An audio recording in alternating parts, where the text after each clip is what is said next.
The night was cold. The rain was falling like thin needles from the sky. Lights blinked in the distance as ships flew above the old metal market. This was not a place for kind people. It was a place where broken things were sold. And that night, a new crate was dragged into the center of the auction floor. The auctioneer was a tall alien with oily skin and sharp teeth. He banged his metal cane on the ground and shouted, "Next item. A royal bride barely used, but paralyzed, defective." The crate creaked open. Inside, under a thin silver blanket, was a young alien girl. Her skin was a soft blue color, her hair long and silver like moonlight, but her legs did not move. Her eyes blinked slowly, without hope. "She's royalty," the auctioneer yelled, laughing. But she disobeyed the wrong people, got her spine damaged as punishment. K-gift for any fool who wants a beauty that can't run away. People in the crowd laughed. Some looked at her with disgust, others with pity, a few with dark interest, but no one raised a hand to buy. She did not speak. She did not cry. She only stared at the ceiling, her arms limp at her sides. But if someone looked closely, they would see a strange symbol on the metal collar around her neck. A small glowing mark, almost hidden. A royal family sigil. In the shadows of the market, a man stood holding a bag of old tools. He was human tall, with tired eyes and a scar on his cheek. A little boy stood beside him, no more than 7, with messy hair and a curious face. "Papa," the boy whispered, pointing toward the crate. "Why is that girl in a box?" The man didn't answer at first. He looked at the girl. Something about her eyes made him pause. "She's broken," the auctioneer said, noticing them. "Yours for 1 credit, cheaper than dinner." The boy pulled his father's sleeve. "She looks like she needs help," he said softly. "No one needs broken things," the auctioneer said with a grin. "But maybe you humans like trash." The man looked down at his son, then looked back at the girl. "Her name?" he asked. The auctioneer laughed. "Doesn't matter. She doesn't speak, can't walk, might not live much longer. 1 credit, and she's yours." The man sighed. He reached into his pocket and placed a single metal coin on the table. The crowd laughed louder. He bought a statue. Someone joked, "Maybe he needs a pet." The man ignored them. He stepped forward and lifted the girl carefully from the crate. She was lighter than he expected. Her body stiff, but breathing. Her eyes moved, slowly looking at him. For a moment, nothing was said. Then the boy walked over and placed a small flower in her hand. "Now you're not alone," he said, kindly. Her fingers didn't close, but a small tear rolled down her cheek. That night, in a small old house at the edge of the city, the girl was given a bed. The man made warm soup. The boy sat beside her and told stories about stars and games and dreams. She said nothing, but her eyes followed him, gently. The man brought tools into the room and began fixing an old heater. He didn't ask questions. He didn't touch her without need. He only looked at her once and said, "If you're hungry, the food is there. If you want to sleep, you're safe." He left the room quietly. Later that night, the girl's fingers twitched. Just once. And when the boy came in the next morning with a blanket, she blinked twice and whispered, "Why?" He froze. He shouted, "Papa!" She spoke. She said something. The man came running. He kneeled beside her and asked, "What did you say?" She looked at both of them and whispered again, "Why?" "Did you take me?" The man smiled. "Because," he said softly, "no one should be left in a box." And for the first time, the girl closed her eyes, not in fear, but in peace. But outside, beyond the rusted fences and broken signs, someone was watching the house. A cloaked figure with a metal eye and a communicator. He spoke into the device. "Target located. The paralyzed royal is alive. Send orders." The signal beeped, and the hunt began. The next morning came slowly, with soft sunlight slipping into the small room where the alien girl lay. She was awake, staring at the ceiling again, her hands resting quietly on the blanket. Her face looked calm, but inside her heart, something felt heavy: confusion, fear, and a feeling she had never known before. Safety. The boy tiptoed inside with a warm cup of soup. Aki smiled at her with the same kindness he showed yesterday. He didn't treat her like an object. He didn't stare at her legs. He didn't pity her. He just smiled. "Good morning," he said softly. "I brought food. It's not fancy, but Papa says warm soup helps everyone." She blinked slowly, watching the steam rise from the cup. Her fingers twitched again, very slightly. The boy carefully placed the cup on the small table next to her bed. "You don't have to drink now, but if you want, I can help," he offered. Still no answer. He sat beside her and kicked his feet gently. "My name is Leanne. I'm 7. Papa found you. He's fixing the heater today. It's very old. Our whole house is old." Her eyes moved toward him. This time, there was a spark, tiny but real. Leanne leaned closer. "Do you want to say something?" She swallowed. Her lips trembled. And then she whispered, barely heard, "Why?" Leanne froze. His eyes widened. He almost dropped the blanket he was holding. "You said it again," he shouted. "Papa." She talked again. The man rushed into the room, wiping grease from his hands. "What happened?" Leanne pointed at her. She spoke. She said the same word, "Why?" The man kneeled beside her and spoke gently. "It's okay. You can talk if you want. No one here will hurt you."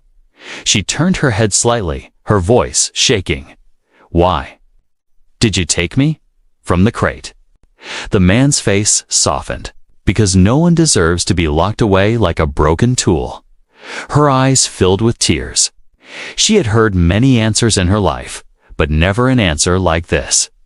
Leanne climbed onto the edge of the bed carefully. "We don't need to know everything about you. You can tell us when you feel safe." She stared at the two of them.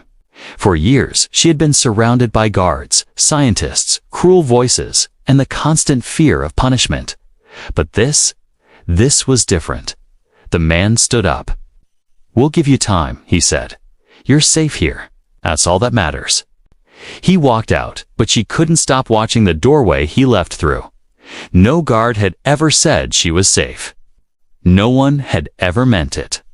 For the rest of the morning, Leanne sat beside her and talked about small things, stars he liked, drawings he made, a toy ship he built with his father. She didn't answer, but she listened.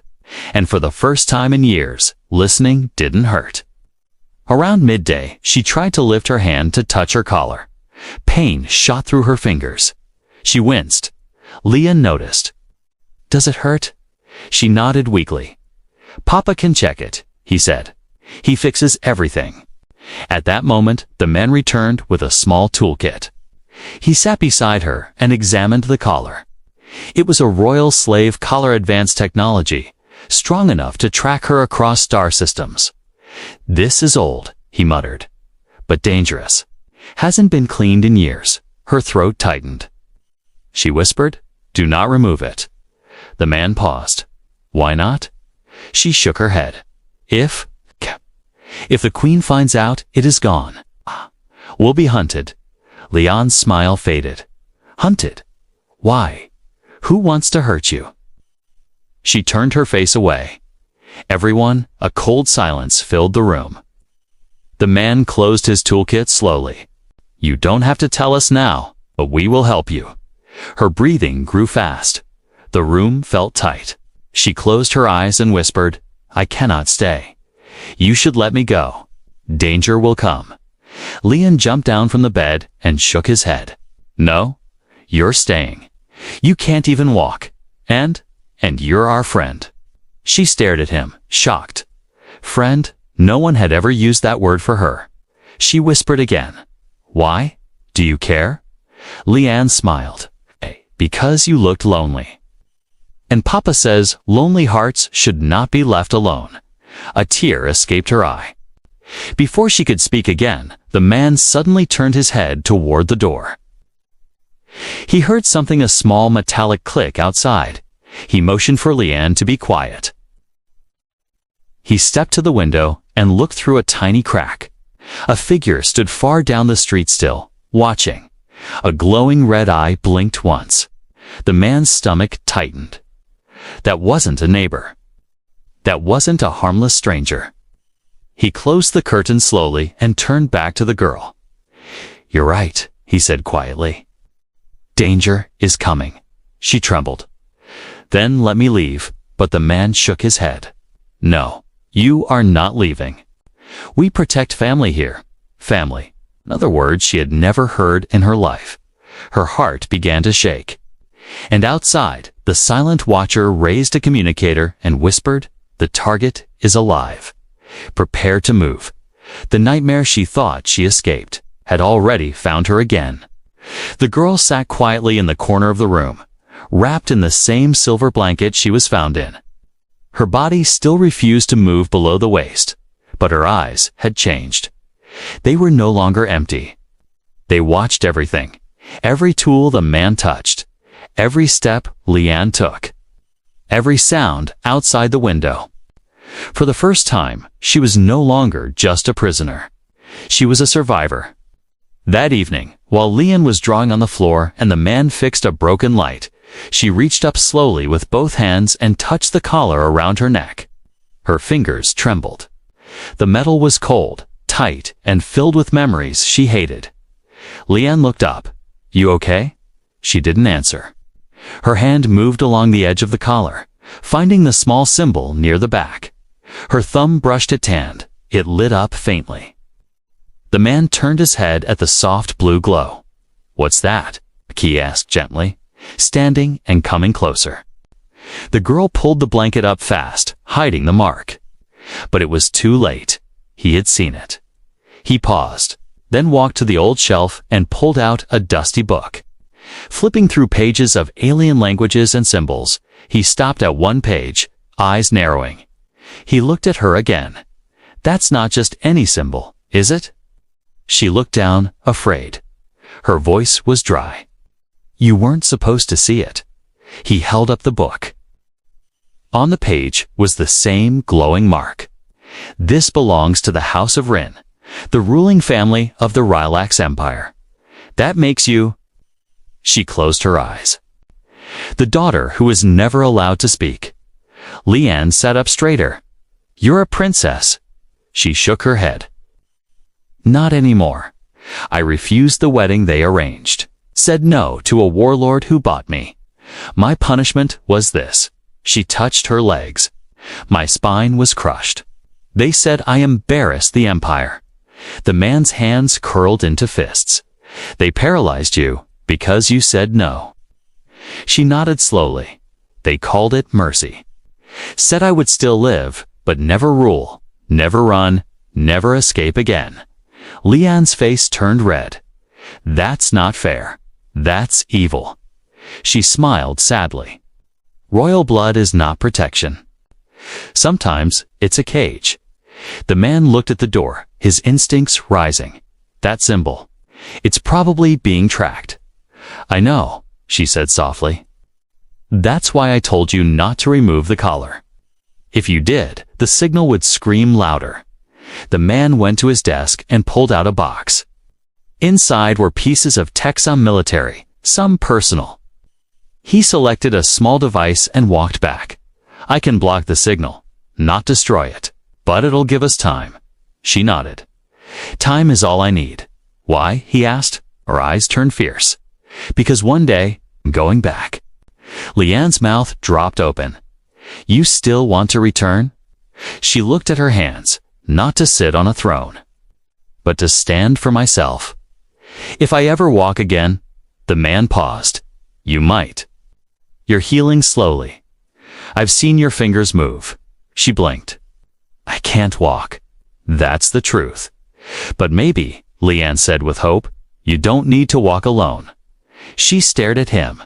He was small, human, weak in the eyes of her people, but his heart was stronger than the steel in her collar. That night, the man set up a shielded room in the basement.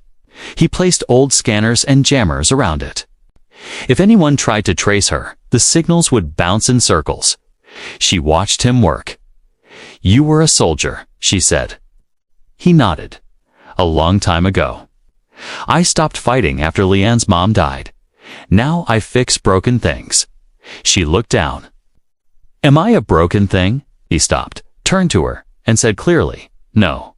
You're someone who is hurt. That's different." Leanne came downstairs with a small pillow. "This is for your chair. I think you should have something soft. You're a queen, right?" She chuckled softly. "Maybe a queen with no kingdom." Leanne smiled. "Then we'll make one. Just for us."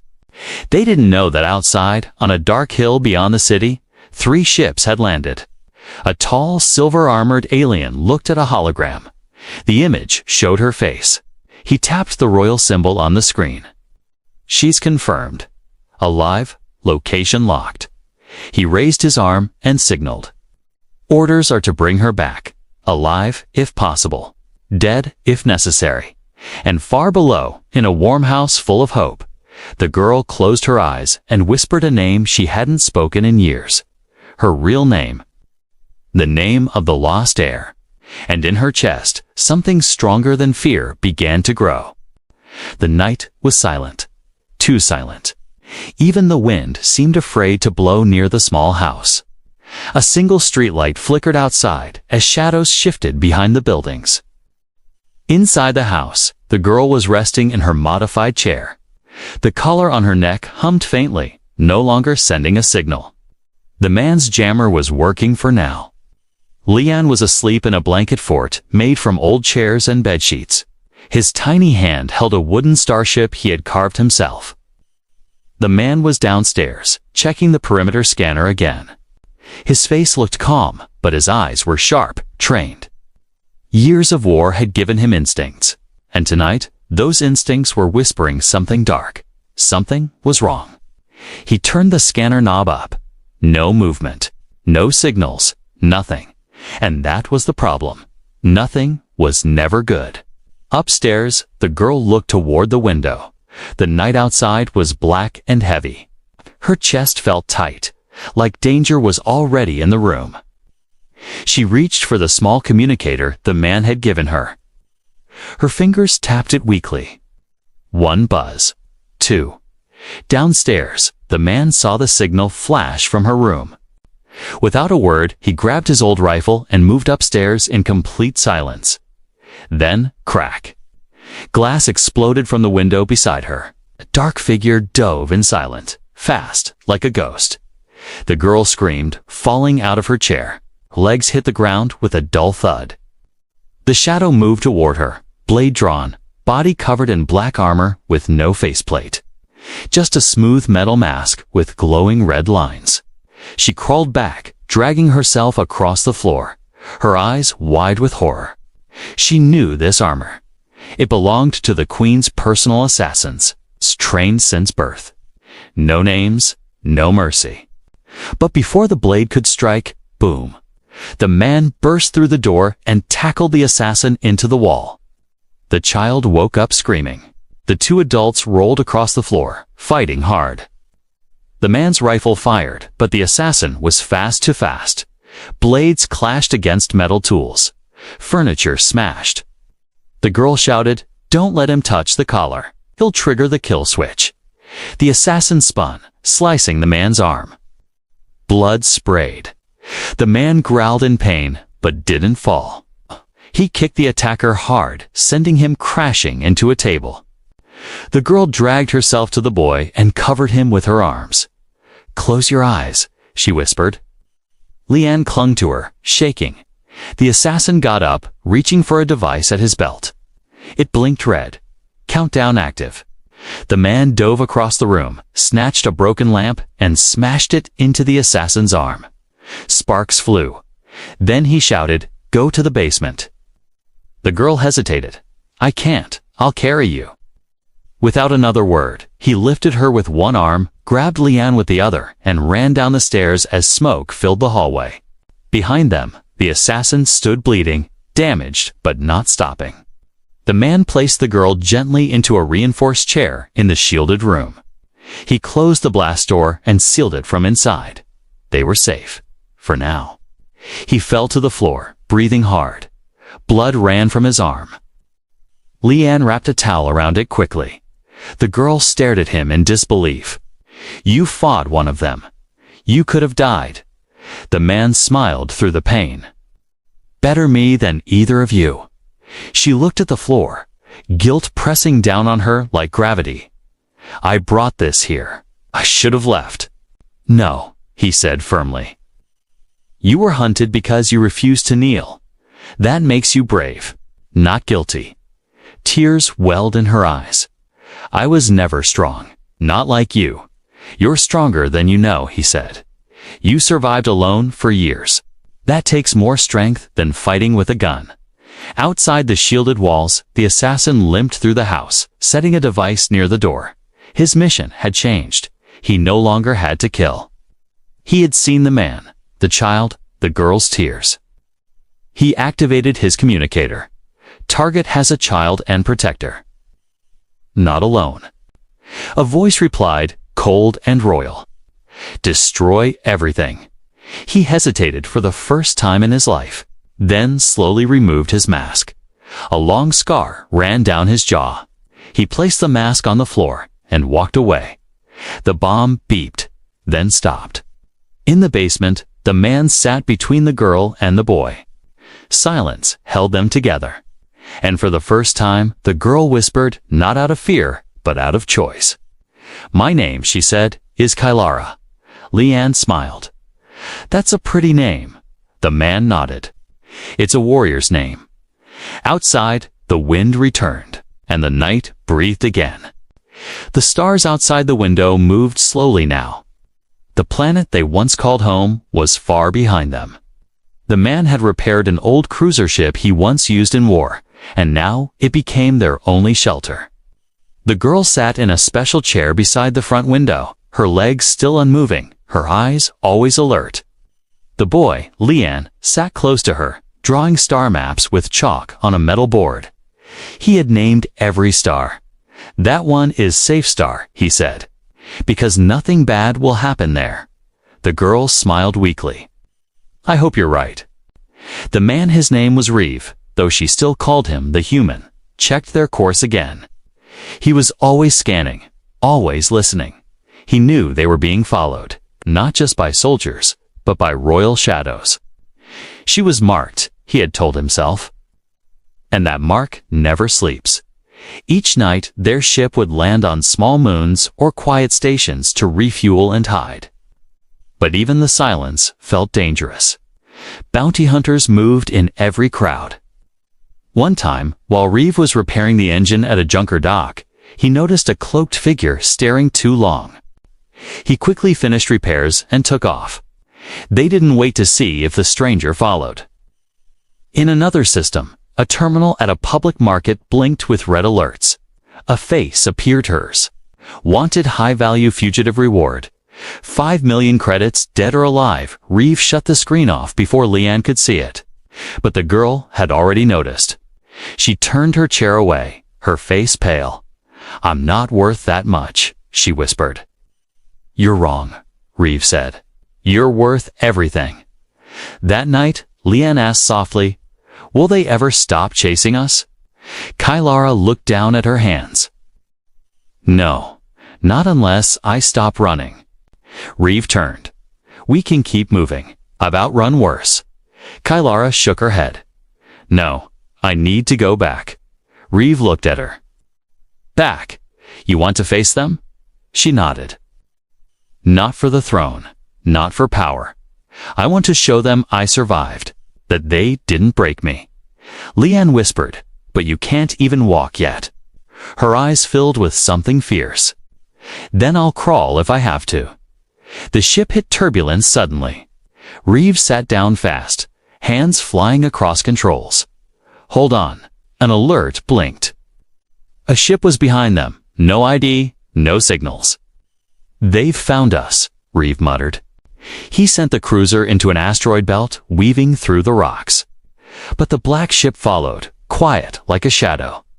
Kylara turned to him. "If they board us, they won't just take me, they'll kill you both."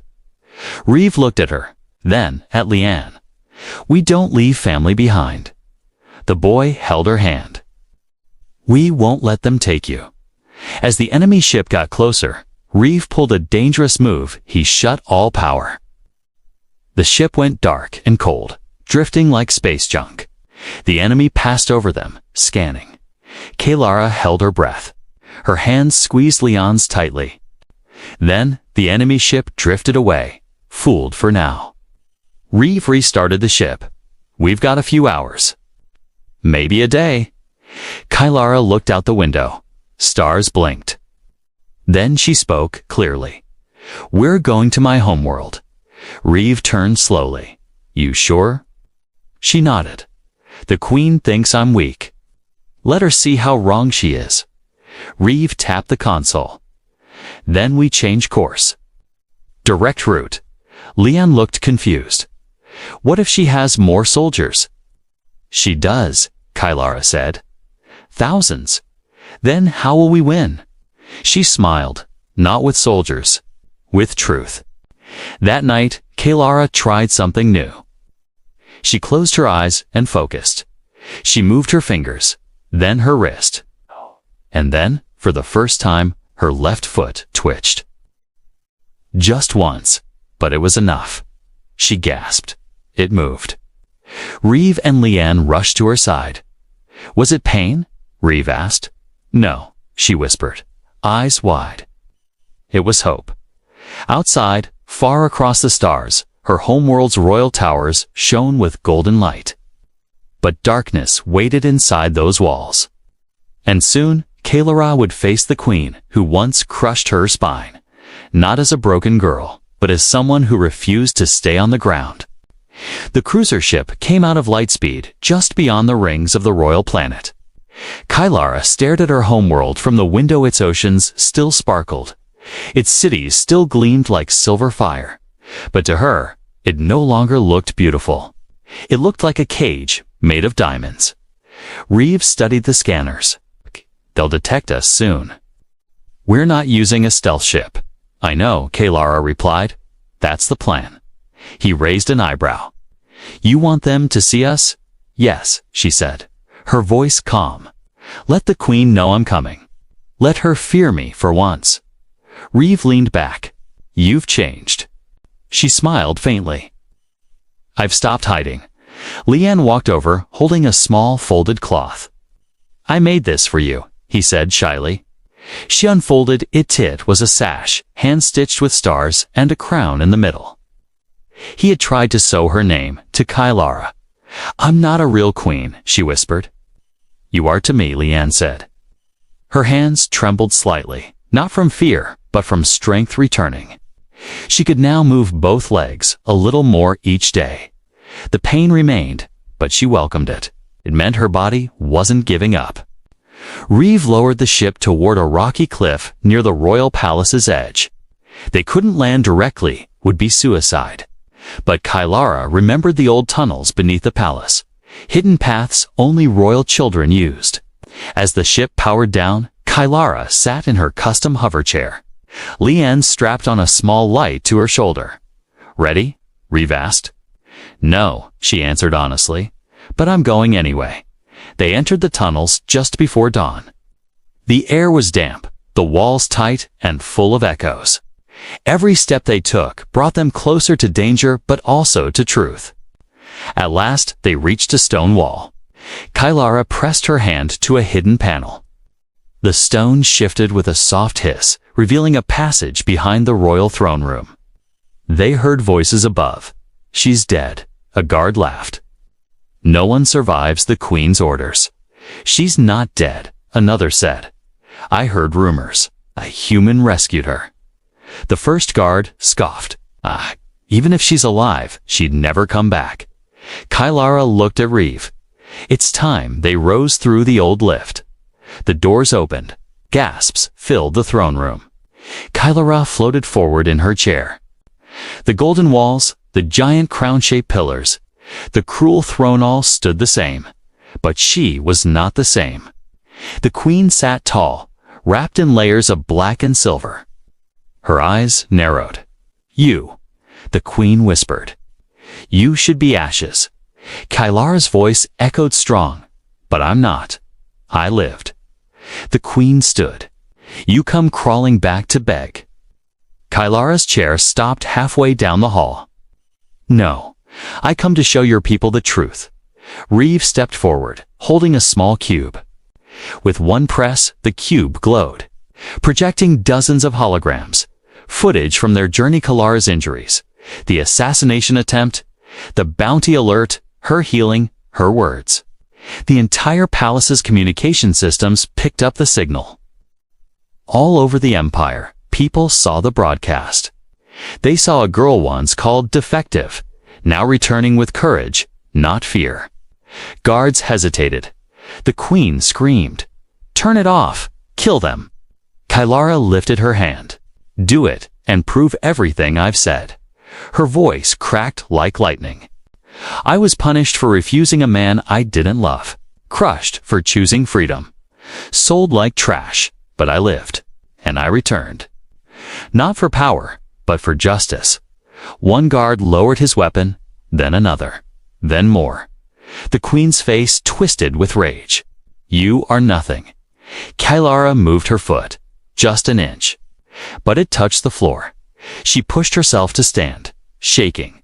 She stood slow, painful, but proud. "I am Kylara of the House of Rin, and I will not kneel to you." The throne room fell silent. The queen reached for her blade, but Reeve was faster. He drew his blaster and aimed. "You touch her," he warned, "and your crown will melt with you." The queen looked around. No one stood with her now. Even her closest guards had backed away. She screamed, "I made you. I gave you life." Kylara whispered, "No, you tried to take it." The queen was dragged from her throne. Her crown fell to the floor, rolling until it stopped at Kylara's feet. She didn't pick it up. She opened her arms. He ran to her. Now the whole galaxy saw the moment a broken girl stood tall, not to take a throne, but to reclaim her name. Kylara stood in the center of the great hall, the light from the royal sun pouring through the glass ceiling above her. Her legs trembled, her breaths were short, but she was still standing, something the queen once said she would never do again. Around her, hundreds of people had gathered. Soldiers, civilians, royal advisors, even the palace staff who once bowed to the queen out of fear, now looked at Kylara with something deeper, respect. The golden crown lay at her feet, untouched. Waiting, Reeve stood beside her, bandaged from the earlier fights, but still calm and alert. Lian held her hand, proud as ever. His eyes sparkled like he had just watched a fairy tale come true. The council elder stepped forward. His voice echoed through the hall. "Princess Kylara, by birthright, by survival, and by courage, you have proven yourself worthy. The throne is yours." Kylara looked at the crown again. It glittered in the morning light. It would have meant everything to her years ago, but now it meant very little. She shook her head gently. "I don't want the throne," she said, voice steady. "I want something else." Whispers rose in the hall. Confusion spread. "You, for a fuse?" the elder asked. Kylara smiled softly. "I don't need to sit above anyone. I only want to stand beside them. It's one of them." The elder bowed his head. "Then what shall we call you?" She looked around at the people, then at Leon. "Call me guardian, not queen. Let this place become a home for the forgotten, the cast out, and the broken." Cheers rose from the crowd, but they were not the wild, shouting kind. These were soft, proud cheers, like the sound of hope being born. One by one, the guards kneeled, not in fear, but in peace. Kylara turned to Leon. "You once told me I was a queen to you," she said. He nodded, shy. "You still are." She smiled. Then you are my prince. Leanne laughed and hugged her waist. Can we make new rules now? Reeve chuckled. What kind of rules? Leanne grinned. No more throwing people away. Ever Kylara looked at the crowd and raised her voice. Let that be the first law. No one, no matter how broken, should ever be left behind again. The hall filled with claps and tears. Later that day, as the sun touched the horizon, Kylara stood in the royal garden. She leaned against the carved stone railing, watching the stars slowly appear. Reeve joined her, a quiet calm in his eyes. You did it, he said. You changed everything. She nodded. Because I wasn't alone. He glanced down. So, what now? She looked at the stars. Now we build. A world where my pain never happens to another girl. Reeve looked at her carefully. You could still take the title. The power, you earned it. She turned toward him. Titles didn't save me. People did. He smiled. Including a quiet, stubborn human who bought you for one credit. She laughed gently. Yes, and the small boy who called me family before I even knew what that word meant. Just then, Leanne ran toward them, holding 2 rings made of folded star metal. I made these, he shouted. One for each of you. Kylara took hers slowly. They're beautiful. Reeve looked at Leanne. What do they mean? Leanne shrugged. That we belong together now. Forever. The stars overhead twinkled. Keela replaced the ring on her finger. Then let this be the second law, she said. Family isn't blood. It's who stands beside you when the galaxy turns its back. Far above, across the star systems, news of the Queen's fall spread like fire. Rebellion turned to peace. Fear turned to curiosity. And Kylara's name became a story told in every market and school about a broken girl who stood back up. But in the royal city, deep inside the garden walls, a new life began. No gold thrones, no royal robes, just a woman learning how to walk again, a child drawing pictures of the stars, and a man who once thought his heart was too broken to protect anyone again. They weren't a perfect family, but they were real. And sometimes, that's all a kingdom needs.